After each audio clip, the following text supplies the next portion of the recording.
semana de estudo. Só vou lembrar aqui que semana passada a gente começou definindo o espaço projetivo como um conjunto de todas as retas passando pela origem, né? Talvez para alguns de vocês já seja conhecido.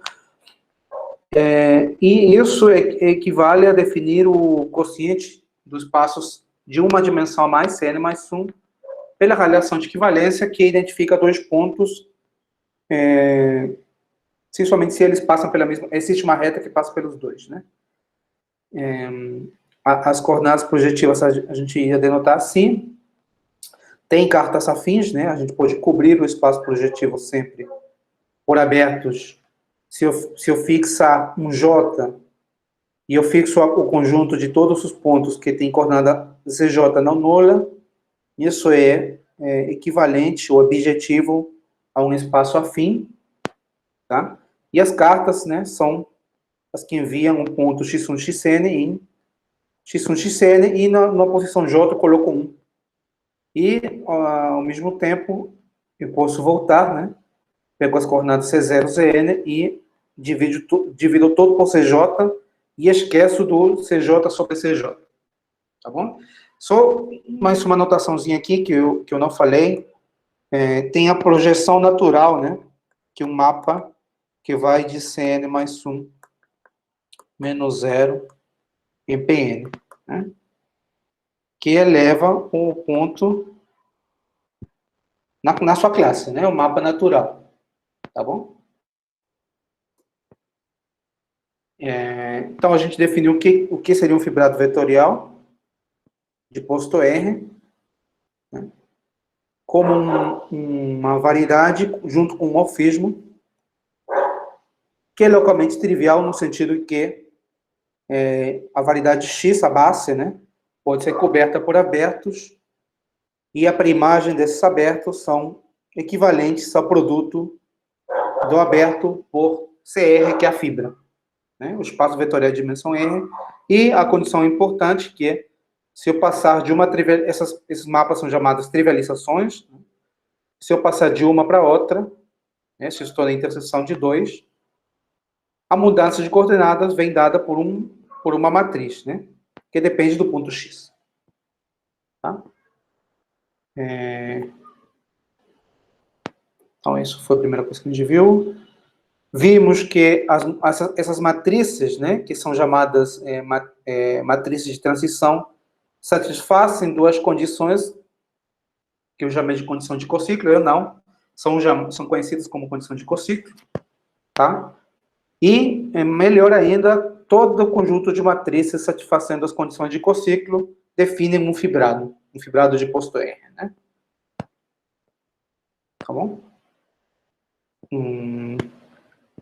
Depois, então, a gente viu duas maneiras de como esses cociclos podem aparecer, aparentemente não diretamente como fibrados, né? Eu peguei um polinômio homogêneo de grau D, tá bom?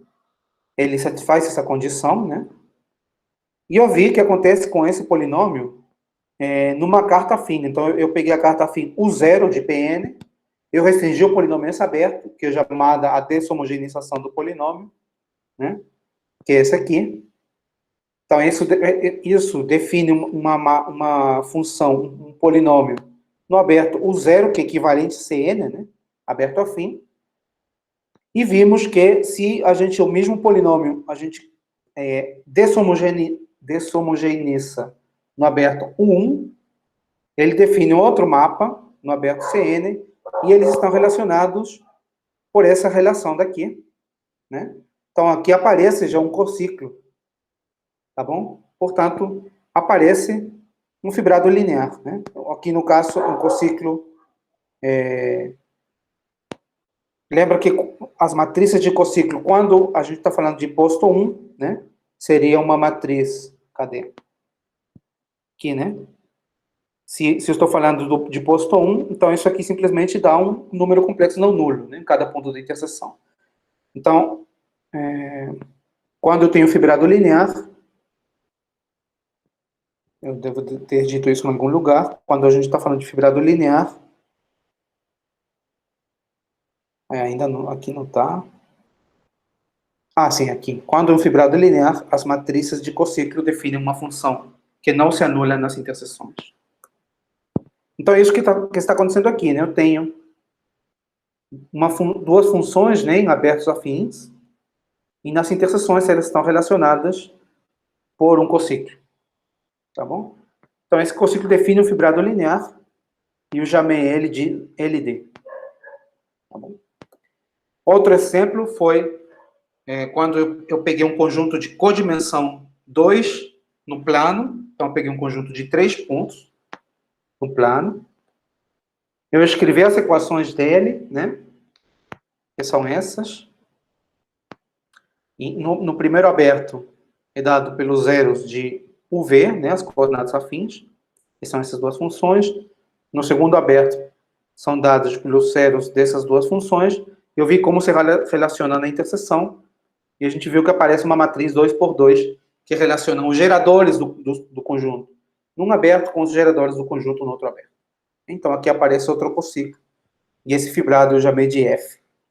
Fibrado de posto 2. Tá bom? A gente viu também como definir o pullback de um fibrado.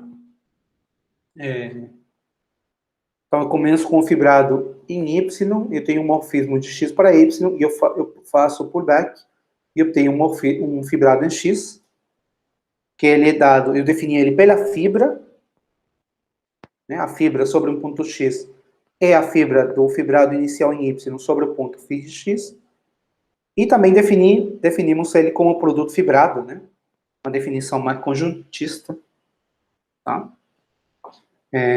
E, finalmente, a gente viu que a gente pode fazer as operações da álgebra linear em fibrados. Então, eu fiz a soma direta, produto tensorial, produto simétrico, todas as operações. E eu vi como é o fibrado produto tensorial, né? Se eu tenho o cociclo de um fibrado e eu tenho o cociclo do outro, né? Eu posso definir o cociclo do produto tensorial, fazendo o produto tensorial dos cociclos, né? Em particular, quando eu estou em fibrados lineares, o produto tensorial é dado pelo produto dos cociclos, produto mesmo, de número de funções não nulas, né?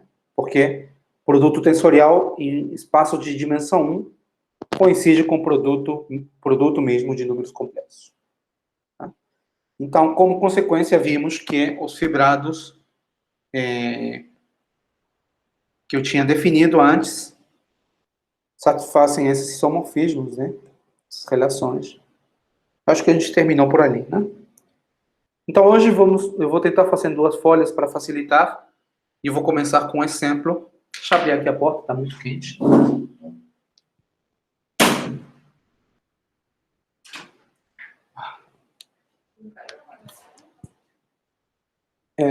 Então, eu vou começar com o exemplo do fibrado cotangente, né? Lembra que o fibrado cotangente, vocês conhecem. Se eu tenho fibrado cotangente de P2, né? Eu vou fazer em P2. Eita. Aconteceu alguma coisa? Minha tela ficou preta? Sim. Ficou. Tô com um problema com o cabo do iPad, só um minutinho.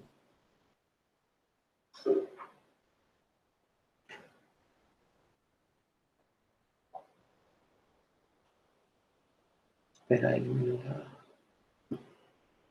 Conectar de novo.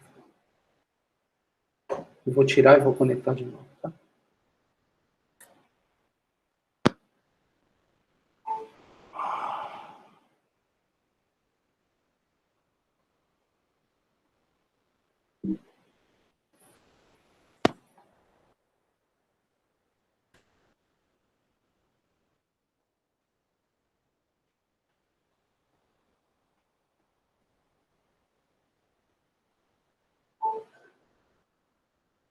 Acho que agora foi de novo.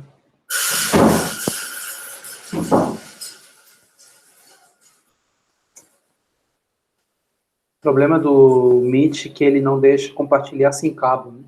Pelo menos eu não descobri como. Então, eu vou começar com o fibrado cotangente de P2. Esse fibrado é o fibrado de 1 formas, né?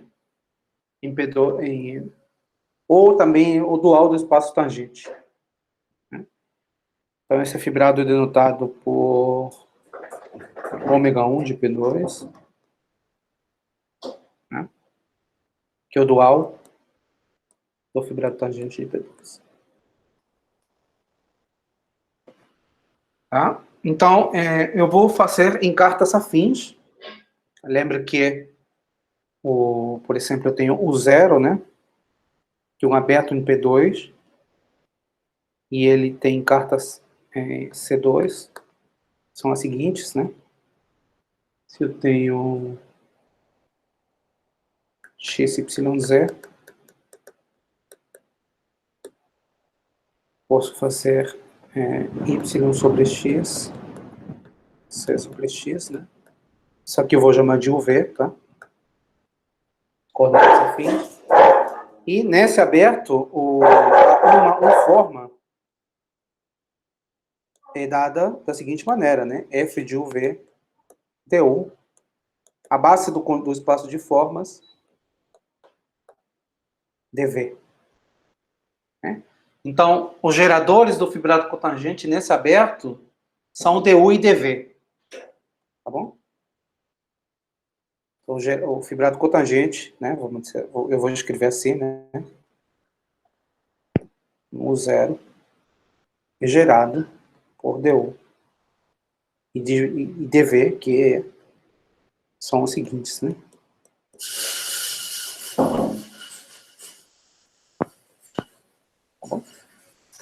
E é claro que eu posso fazer isso no outro aberto, né? Eu tenho o aberto 1, que também é C2, né? E aqui XYZ, as coordenadas afins são X sobre Y, C sobre Y, né? Isso aqui eu vou chamar, sei lá, ST. Eita! Gente, vou parar de gravar.